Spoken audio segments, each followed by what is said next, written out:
Hemos iniciado esta serie de los otros 12 y durante estas 2 semanas hemos estado reflexionando con algunos ejemplos de estos personajes, de estos otros discípulos, de cómo es ser discípulo, de cómo es seguir a Cristo. Estos personajes nos han desafiado, seguramente. Estos 2 que ya hemos visto, sin duda, han sido desafiantes en nuestro seguimiento al Señor hoy día, en el siglo XXI. Sin duda que eso nos ha dejado dando vuelta, nos ha permitido también ir reflexionando en torno a lo que significa ser un discípulo, una discípula del Señor.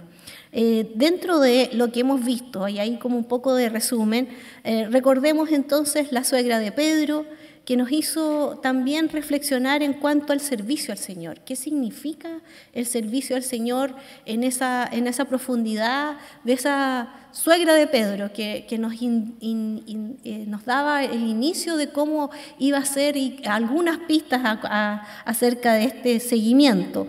Y también un personaje que también es desconocido, sin nombre, pero que vivía ciertas circunstancias, como era el endemoniado gadareno, y todo lo que significaba él, cómo fue transformado y cómo también nos indicaba aspectos de la vida de la misión, cómo debía ser esta misión en los discípulos y discípulas.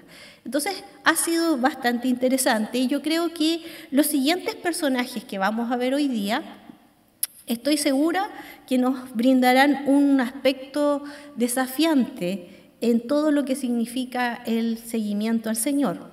Les voy a pedir entonces que abran sus Biblias o sus aparatos ahí electrónicos en Marcos capítulo 5, del verso 21 al 43.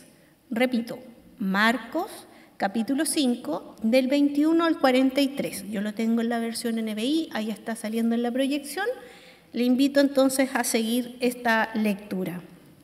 Dice así: después que Jesús regresó en la barca al otro lado del lago, se reunió alrededor de él una gran multitud, por lo que él se quedó en la orilla. Llegó entonces uno de los jefes de la sinagoga, llamado Jairo. Al ver a Jesús, se arrodilló a sus pies y, suplicándole con insistencia: mi hija está muriendo. Ven y pon tus manos sobre ella para que sane y viva. Jesús se fue con él y lo seguía una gran multitud, la cual lo apretujaba. Había entre la gente una mujer que hacía 12 años padecía de hemorragias. Había sufrido mucho a manos de varios médicos y se había gastado todo lo que tenía sin que le hubiera servido de nada, pues en vez de mejorar, iba de mal en peor. Cuando oyó hablar de Jesús, se le acercó por detrás, entre la gente, y le tocó el manto. Pensaba: si logro tocar siquiera su ropa, quedaré sana. Al instante cesó su hemorragia y se dio cuenta de que su cuerpo había quedado libre de esa aflicción. Al momento, también Jesús se dio cuenta de que de él había salido poder. Así que se volvió hacia la gente y preguntó: ¿quién me ha tocado la ropa? ¿Ves que te apretuja la gente?, le contestaron sus discípulos, y aún así preguntas: ¿quién me ha tocado? Pero Jesús seguía mirando a su alrededor para ver quién lo había hecho. La mujer, sabiendo lo que había sucedido, se acercó temblando de miedo y, arrodillándose a sus pies, le confesó toda la verdad. Hija, tu fe te ha sanado, le dijo Jesús. Vete en paz y queda sana de tu aflicción.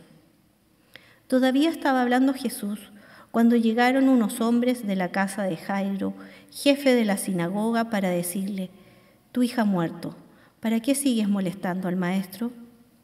Sin hacer caso de la noticia, Jesús le dijo al jefe de la sinagoga: no tengas miedo, cree nada más. No dejó que nadie lo acompañara, excepto Pedro, Jacobo y Juan, el hermano de Jacobo. Cuando llegaron a la casa del jefe de la sinagoga, Jesús notó el alboroto y la gente lloraba y daba grandes alaridos. Entró y les dijo: ¿por qué tanto alboroto y llanto? La niña no está muerta, sino dormida. Entonces comenzaron a burlarse de él, pero él los sacó a todos.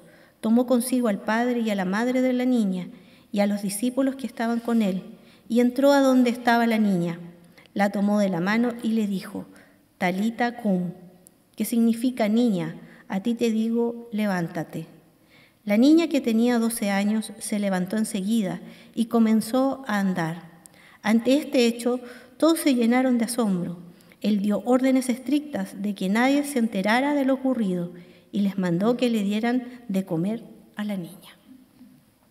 Yo sé que en el retiro de mujeres, este también fue uno de los textos que ustedes leyeron, pero voy a hacer una síntesis y una descripción para que todos podamos también entender.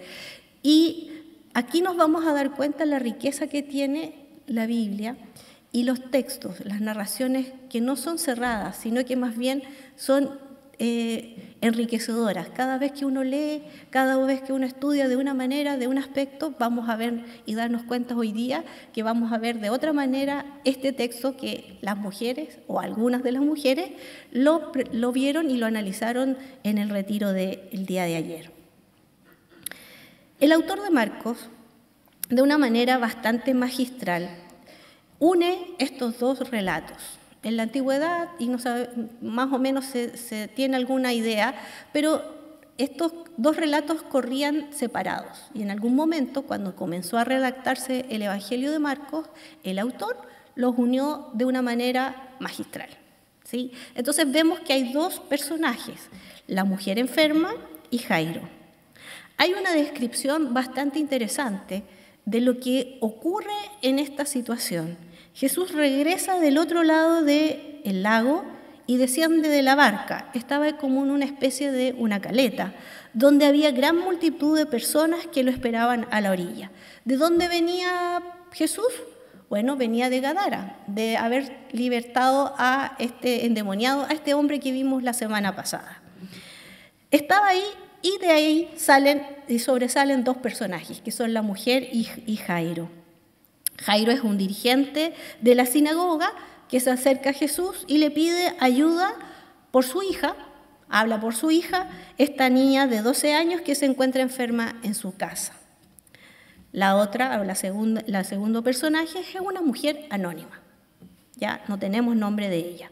Lo interesante es que hace 12 años se encuentra enferma. La descripción no dice de qué es lo que está enferma, solo padece de una hemorragia. ¿Qué le sucede? Nadie sabe por qué, pero ahí estaba la situación. Ha visitado varios médicos y nadie ha podido hacer nada por ella. Está en bancarrota. Entre la multitud, esta mujer se escabulle, toca el borde del manto de Jesús y queda sana. Esta mujer hace lenta la llegada de Jesús a la casa de Jairo. Impide que Jesús llegue más rápido de lo que podría haber llegado. Resulta que esta demora de esta sanidad, en esta demora a Jairo le dicen que su hija ha muerto. Pero Jesús continúa el traslado hasta su casa, se dirige ahí y se da cuenta que ya todos los ritos fúnebres han comenzado. Estos gritos, este lloro y toda esta situación ya había comenzado, los ritos fúnebres que se suceden en esta cultura de Oriente. Se dirige a la habitación donde está la niña, que tampoco tiene nombre, va con Pedro, Jacobo y Juan, y además los padres de esta niña le toman la mano y enseguida repiten la frase en arameo, que es Talita cum, que traducido es: niña, a ti te digo, levántate. Es interesante el poder de la muerte que tiene Jesús, el Hijo de Dios. La palabra de Jesús muestra su poder, su autoridad y que la niña vive. Al decir esto, Jesús hace algo y a la orden de Jesús, todos en la casa se callan, todos en la casa quedan asombrados y le dan de comer a esta niña, que le pone de total manifiesto lo que ha ocurrido en cuanto a que esta niña vive realmente, no es un espíritu. Estaba muerta y Jesús la hace vivir. Esa es, en cierta medida, la descripción que podemos ver de la escena. Algunos puntos de encuentro y desencuentro de estas dos narraciones, ustedes ya lo han percibido. Este es un texto que lo hemos analizado otras veces. Pero nos damos cuenta que Jairo es identificado como un jefe de la sinagoga, con autoridad, tiene un estatus social reconocido. Jairo es identificado con su nombre, es un religioso, él no está solo, pero está hablando por su hija de 12 años. La mujer, que estaba enferma, no tiene nombre, no se identifica, había tenido dinero, pero lo ha perdido, nadie la acompaña, está sola, está marginada por su enfermedad, pero la mujer toca a Jesús y Jesús toca a la niña. Son dos acciones interesantes. La mujer toca a Jesús, Jesús toca a la niña. Estas dos acciones los hacen impuro a Jesús. La norma religiosa decía que al tocar a un difunto, quedaba impuro. Lo interesante de esto y lo que quiero destacar, tanto de Jairo como de la mujer, son ejemplos de estos discípulos, de estos otros discípulos. ¿En qué son ejemplos? Primero, ambos son modelos de fe en tiempos de crisis. Si queremos ver personas en tiempos de crisis, leamos a Jairo y a esta mujer, que sin duda nos van a ayudar a reconocer cómo se actúa en tiempos de crisis. Nos va presentando que estas dos personas van a suplicarle a Jesús. Jairo personifica, se podría decir, cómo es la súplica ante Jesús, pero pidiendo por otros. Pide por otros, por su familia, pide por sus amigos. ¿Quién no ha hecho eso en sus oraciones a Jesús? Y en ambos casos buscan ayuda a Jesús. Uno intercede por otra persona, otro va a los pies de Jesús buscando su propia necesidad. En ambos casos, nosotros hoy día, en la actualidad, como discípulos y discípulas de Jesús, ¿quién no ha ido así a Jesús? ¿Quién no se ha presentado así? Señor, tengo esta dificultad y me presento y estoy como la mujer, tocando el borde diciendo, ayúdame, no tengo nada más que decirte. Tal vez estoy en la bancarrota, tal vez estoy marginado, estoy con muchos problemas, pero ahí estoy, Jesús. Y otras veces hemos ido como Jairo a Jesús. Hemos ido y dicho, Jesús, ¿sabes qué? Mi hijo, mi nieto, mi sobrino, mi amigo, mi esposa, mi esposo, mi novio, alguien de mi familia, alguien de mi vecindario, alguien de mi trabajo, el compañero de colegio de mi hijo, necesita de tu ayuda, Jesús. Nos podemos identificar con eso. Y son dos modelos que nosotros decimos, sí, ahí está, lo reconozco. Fíjense que estos dos personajes nos ayudan a entender la confianza que debemos tener en Jesús. Estos dos personajes se saltan normas. Siempre nosotros vemos a Jesús saltándose las normas de la ley. Pero estos dos personajes se saltan normas porque confían en Jesús plenamente. Nada ni nadie tampoco les va a estorbar en este conocimiento de la fe, en esto que ellos han dicho y han puesto su confianza en Jesús. ¿Cuáles son estas normas que impedían que estas dos personas, la mujer y Jairo, fueran a Jesús y rompieran eso conscientemente? Tal vez no lo sabemos. No sabemos si la mujer es judía o pagana. Jairo sí sabemos. Pero fíjense en estas dos leyes. Cuando nosotros hablamos de la ley de Moisés, estamos hablando de los 5 primeros libros, la Torá, el Pentateuco, los 5 primeros libros de la Biblia. Esa es la ley de Moisés, esa es la Torá. El Levítico, 15, del 19 al 33, indicaba que una mujer durante su periodo menstrual quedaba impura por 7 días y todo lo que toque está impuro hasta el anochecer, entre todas las cosas que dice ese texto. Lo segundo está en Números 19, 13 al 20 y describe que si alguien toca un cadáver, está impuro durante 7 días.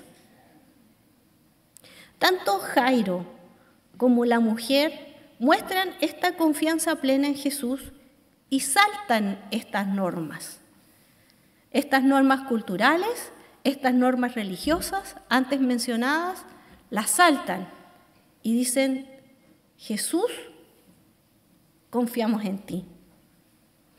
Ambos personajes actúan con plena libertad. Nadie los cohesiona para decir, salta tú, o haz esto. Ellos tienen la libertad para decidir y ponen su fe y su esperanza en Jesús. Lo segundo que nosotros aprendemos como ejemplos de esto, de ser un discípulo de Jesús, es la filiación por la fe en Cristo. Y aquí hay algo interesante. Nosotros estamos viendo que estos vínculos de estos otros discípulos están también relacionados con las enseñanzas que habla Pablo. Por lo tanto, acuérdense que Pablo es antes que Marcos en el orden cronológico del tiempo.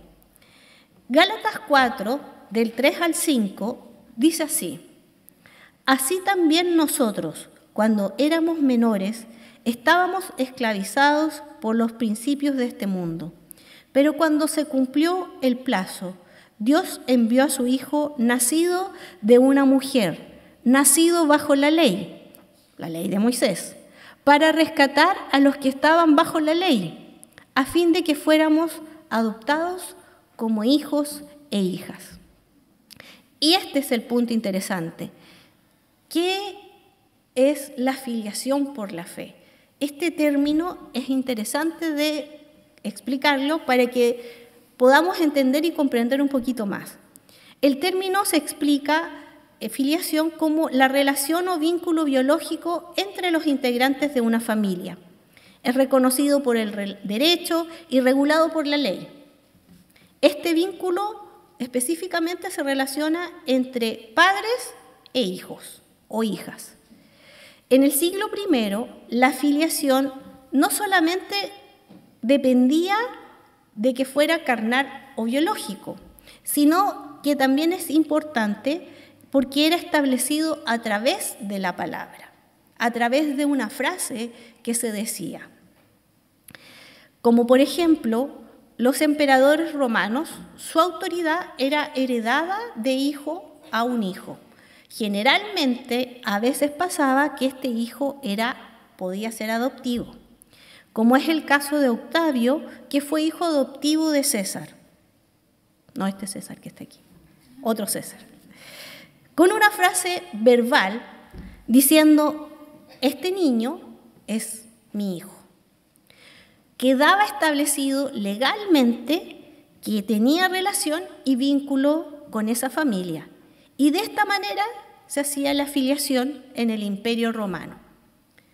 Cuando Jesús, en el ejemplo de la mujer, que ella es motivada por esa fe,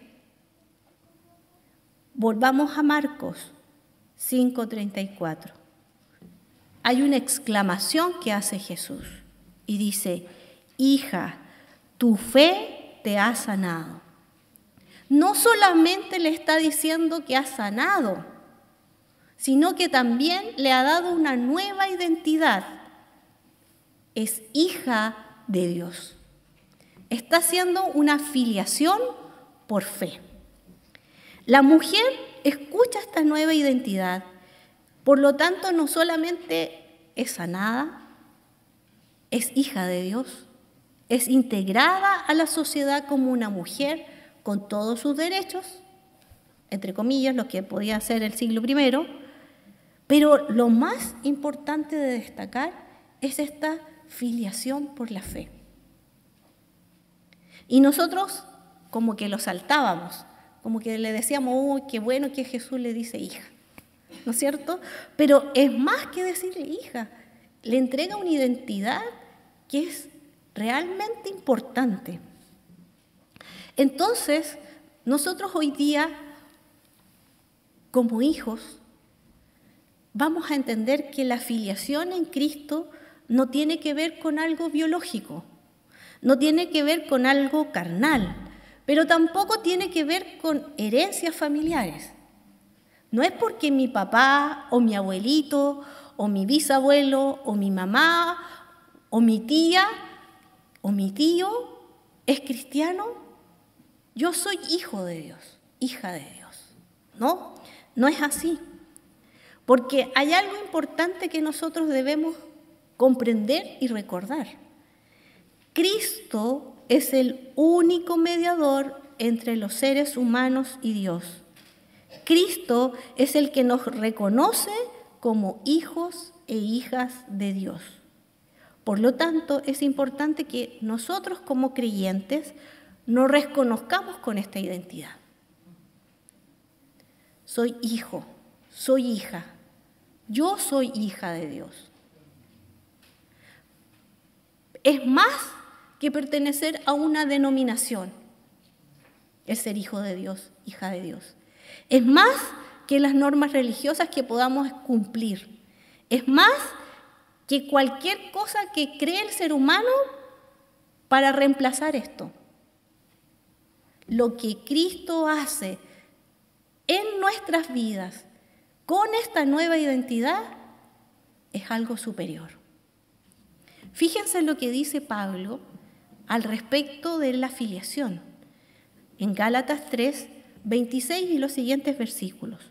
Por lo tanto, todos ustedes son hijos de Dios mediante la fe en Cristo Jesús. Porque los que han sido bautizados en Cristo se han revestido de Cristo. Ya no hay judío ni griego, ni hay esclavo ni libre, ni hombre ni mujer, sino todos ustedes son uno solo en Cristo Jesús. Y si ustedes pertenecen a Cristo, son la descendencia de Abraham y herederos según la promesa. Algo maravilloso que nos da ejemplo y que nos hace reflexionar la mujer y Jairo. Esta filiación, esta fe es algo importante. Al reconocernos nosotros como hijos e hijas de Dios, en Cristo nos moviliza a este camino que cada uno de nosotros cumple la misión que Cristo ha sido encomendada a sus discípulos. Por lo tanto, la advertencia en la misión es que no puedo llegar una carga cultural en el mensaje que yo estoy dando a otros. Ni una carga cultural, ni tampoco una carga religiosa. Debo tomar en cuenta el mensaje de Jesús y su ejemplo. Debo mostrar a Cristo. Y es ahí donde está nuestro testimonio. Ese testimonio de vida que cada uno de nosotros tiene en sus distintas acciones, en sus distintos contextos. ¿Cómo es nuestro testimonio? Y en este ejemplo de Jairo y la mujer, ¿cómo es nuestro testimonio de fe en los momentos de crisis? ¿Cómo es nuestra fe, nuestra confianza en los momentos de crisis que sabemos que todos nosotros vamos a tener? O estamos viviendo o vamos a vivir. Es la vida que tenemos en este mundo. Es lo que nos hace ser cristianos y cristianas. Nuestro testimonio. Como siempre digo, en los momentos alegres, pero también en los momentos tristes. ¿Cómo es mi vida como seguidor de Cristo?